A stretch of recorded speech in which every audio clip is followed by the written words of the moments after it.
Hey folks, JJ coming to you from the downtown finishing room of Jewitt Guitars in Cleveland, Ohio. And today I want to talk a little bit about Ilva finishes that have just recently arrived at StewMac. I've been using Ilva finishes, well, they're two-component urethane and other finishes for well over 25 years. And about, I want to say 10 years ago, maybe 8 years ago, I switched from using lacquer, nitrocellulose lacquer, to using two-component urethane for a variety of reasons. But I'm just going to very briefly talk about the reasons why I switched.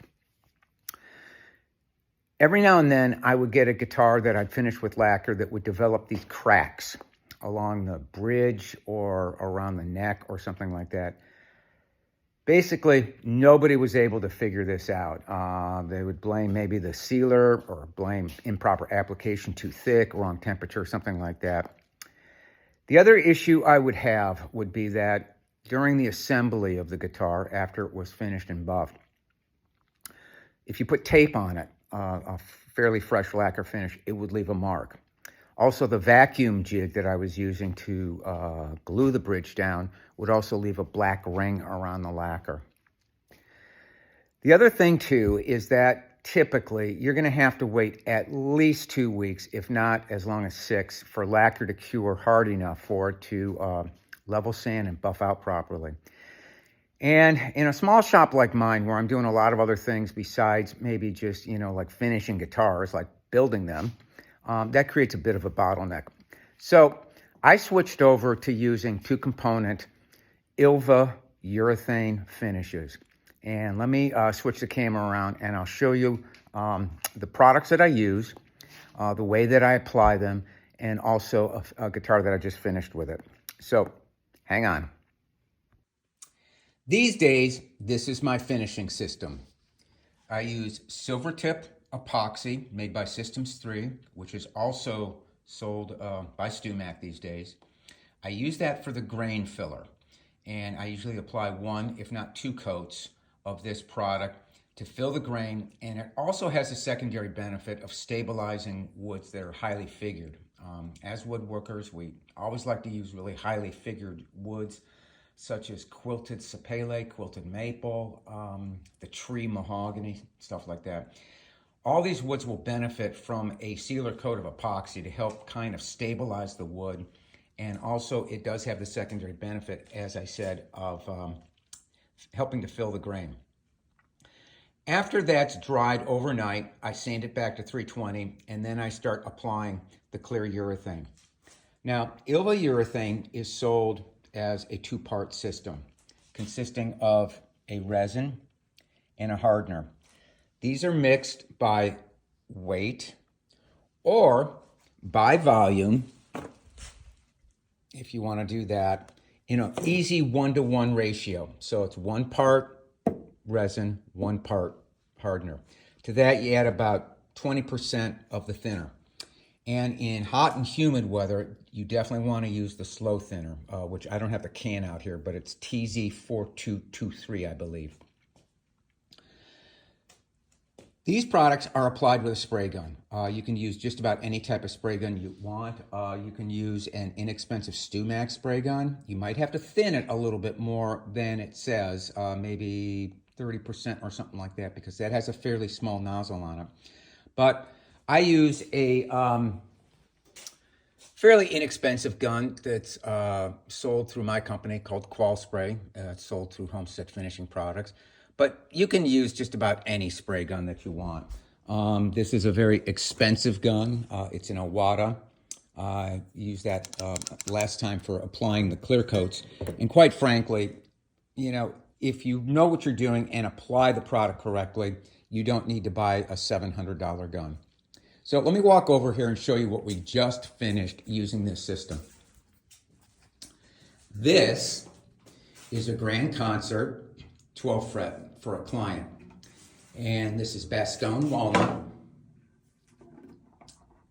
Some beautiful, beautiful walnut. A 1-piece mahogany neck. And the way that I finished this was just as I just told you. I applied 1 coat of the silver tip epoxy to the bare wood after I sanded it to 220. And what I use to apply it, you can use a credit card, but I find these things really, really nice to use. They're sold through Amazon. They're actually applicators for applying window tint. And they're just hard enough to pack that epoxy into the grain, but soft enough so that they won't scratch the finish, possibly. After overnight drying, I sand it back again with 320 to basically the bare wood, and then I start applying the urethane.